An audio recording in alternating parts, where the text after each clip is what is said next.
And he was in a mood at that time. He says, I don't want to do any more violent pictures. I'm tired of it. I've been involved with a lot of them. He says, Hollywood has seen its fair share of legends, but few can stand alongside Clint Eastwood and Gene Hackman. These two titans of the film industry built their careers on grit, talent, and an undeniable screen presence. For years, they worked in separate lanes, but when their paths crossed, it created some of the most unforgettable moments in cinema history. Now, at 94, Eastwood is finally speaking out about Hackman, shedding light on a relationship that was as complex as it was legendary. With Hackman's recent passing at 95, rumors have begun to swirl. For decades, both men kept their private lives well guarded, avoiding the media frenzy that surrounded many of their peers. But Eastwood, never one to mince words, has now opened up in a way few expected. His reflections not only honor Hackman's legacy, but also hint at unseen tensions and unspoken regrets. Reports from insiders suggest that Hackman and Eastwood's working relationship wasn't always smooth. From alleged arguments to creative clashes, some claim that Hackman once refused to work with Eastwood again after Unforgiven. Others whisper about a long-standing but unspoken rivalry between the two, fueled by Hackman's reluctance to embrace the Hollywood machine as Eastwood did. With the recent revelations, fans are left wondering, what secrets did these two legends take to their graves, and what is Eastwood finally ready to confess? Before they were Hollywood legends, Clint Eastwood and Gene Hackman were just two struggling actors trying to find their place in an unforgiving industry. Their early years were marked by rejection, financial struggles, and a constant battle to prove themselves in a town that wasn't always welcoming to outsiders. Both men served in the military, Eastwood in the Army, Hackman in the Marines, before eventually making their way to acting. Their first real encounter came in the late 1950s when they both trained at the Pasadena Playhouse, an institution known for producing great actors. But despite their shared beginnings, they didn't hit it off. In fact, there was tension from the start. A famous but rarely discussed story claims that Hackman once told Eastwood, "You don't have the chops to make it in this business," dismissing him as just another good-looking guy with no real acting talent, was more focused on honing his craft.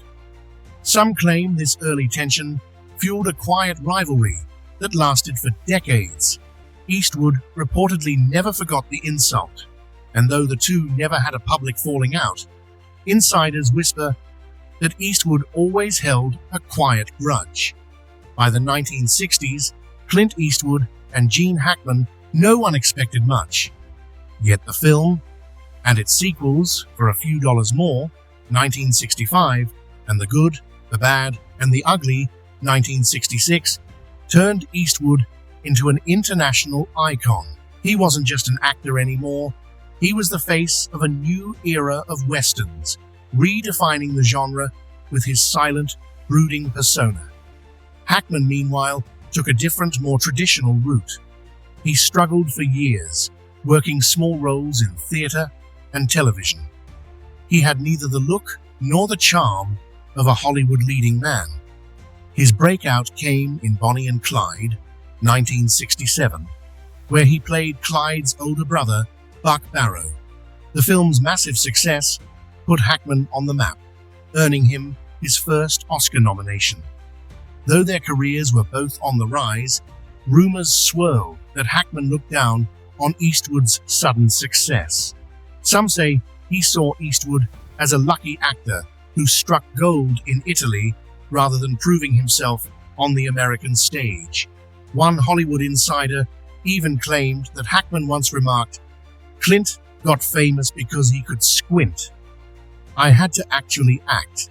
Despite this, their careers continued to skyrocket. Eastwood became the king of action-packed westerns, while Hackman found his niche in intense, character-driven dramas like The French Connection, 1971. for which he won his first Oscar.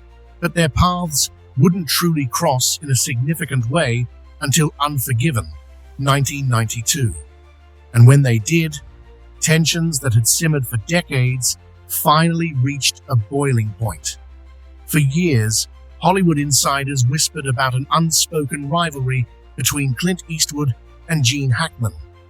While the two men publicly maintained a professional respect for each other, behind the scenes, things weren't always so smooth. Their most famous collaboration, Unforgiven, 1992, was also the setting of their rumored near feud. While the film became a masterpiece, winning Best Picture at the Oscars, reports from the set suggested that tensions between the two actors nearly derailed the production. Hackman, known for his intensity and deep preparation, reportedly clashed with Eastwood's laid-back, minimalist directing style.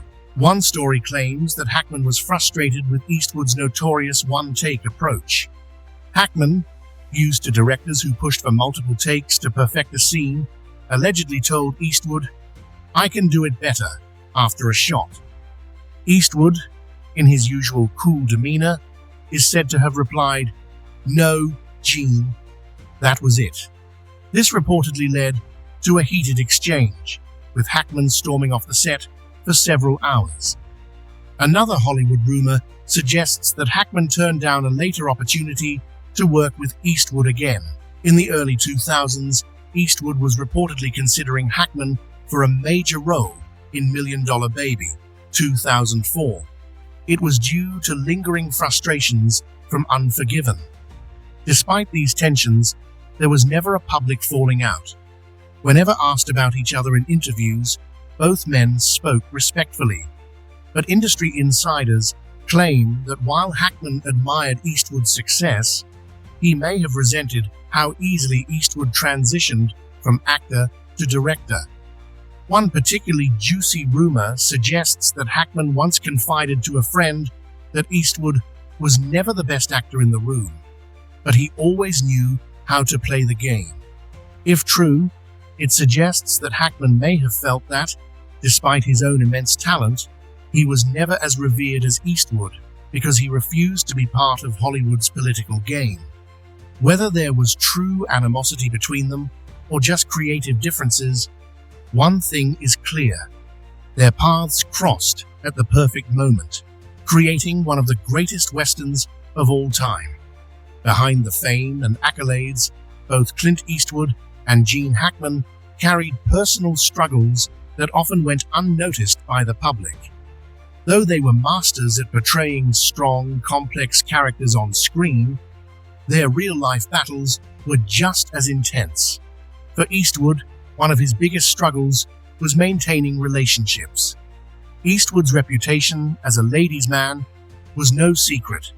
His charm and magnetism were undeniable, but they often came at a cost. Over the years, his complicated love life led to broken marriages, estranged children, and affairs that tabloids never stopped chasing. While he was fiercely independent and ambitious, those closest to him often described him as emotionally unavailable. Some even speculated that his relentless work ethic was a way of avoiding deeper emotional connections.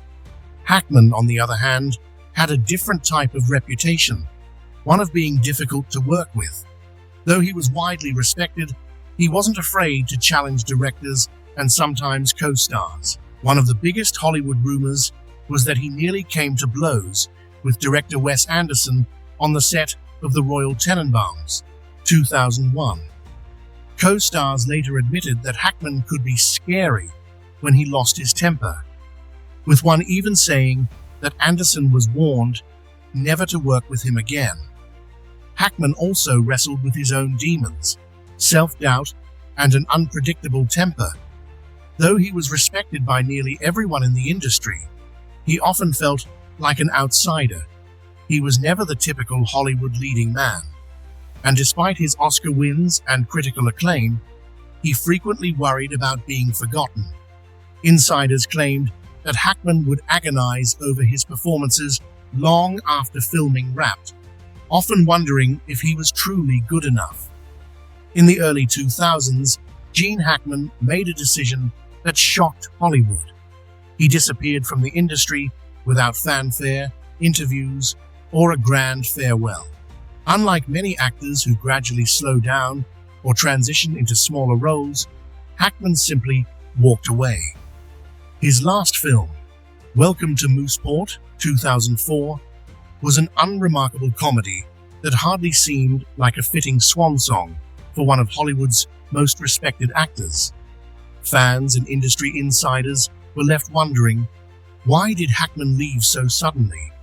And did his experiences with directors like Clint Eastwood play a role in his retirement?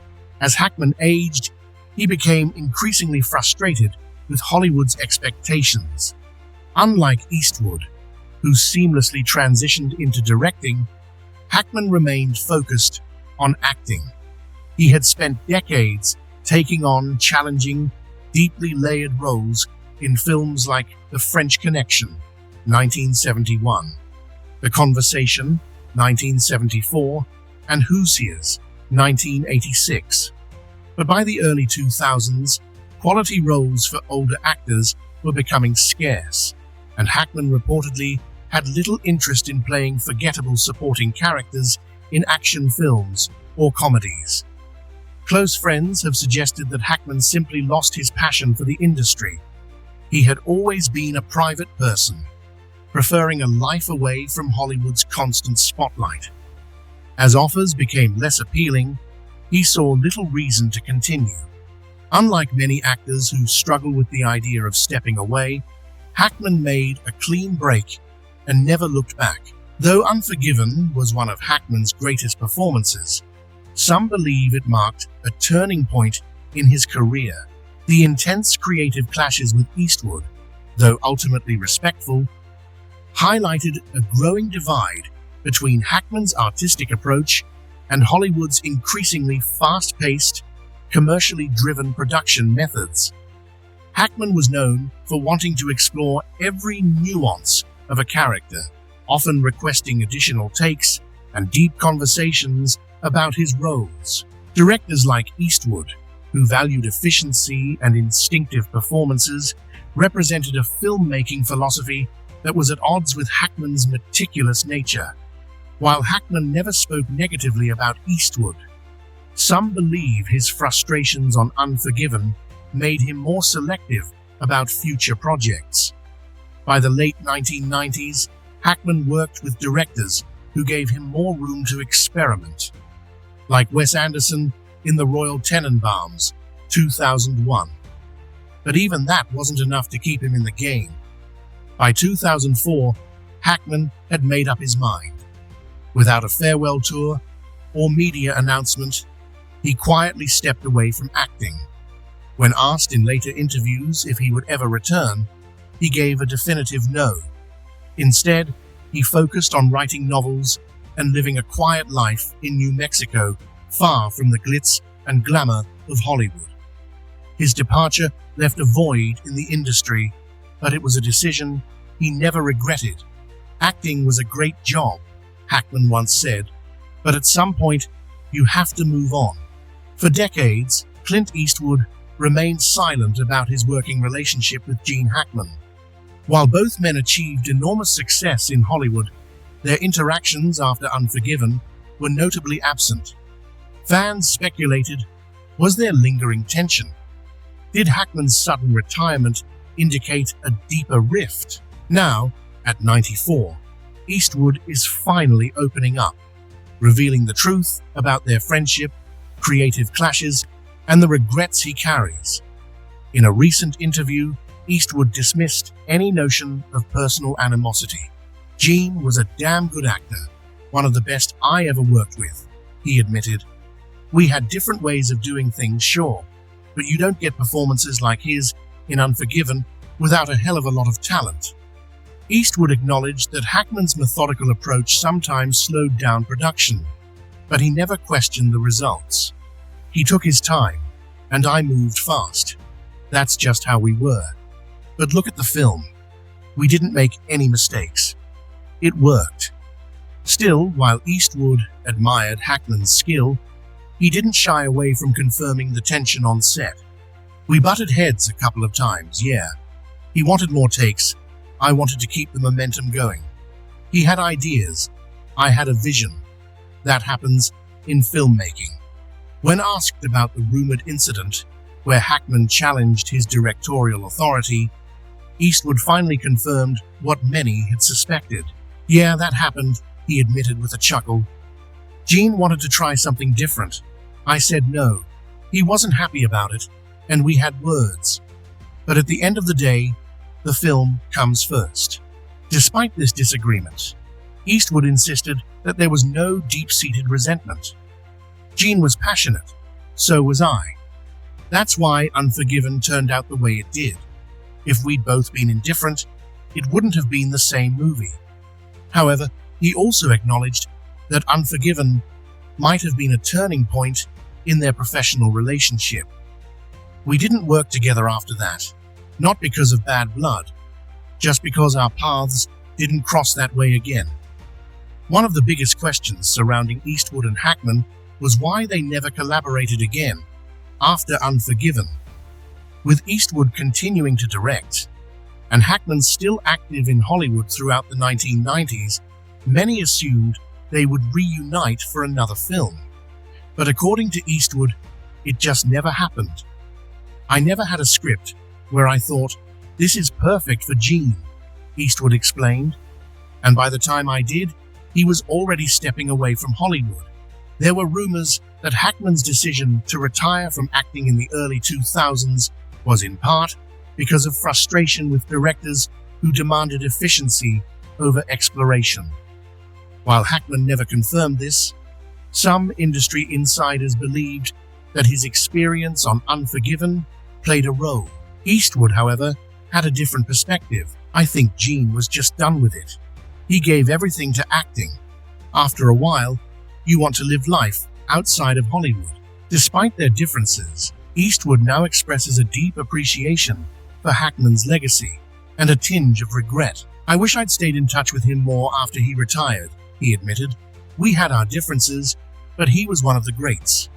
For Eastwood, Hackman's retirement was a reminder of life's fleeting nature. He left on his own terms. Not many people in this business get to do that.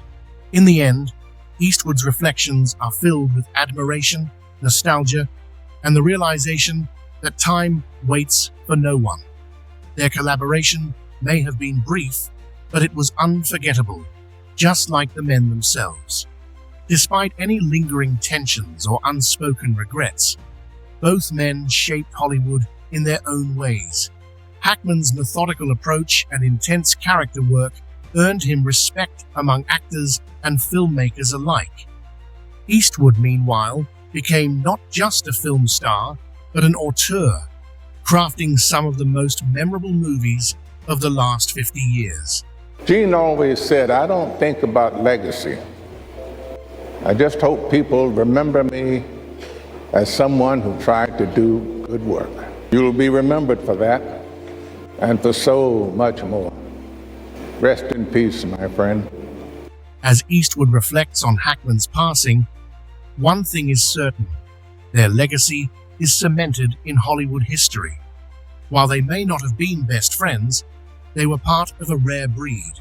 Actors who defied the odds, carved their own paths, and left behind films that will be studied and admired for generations.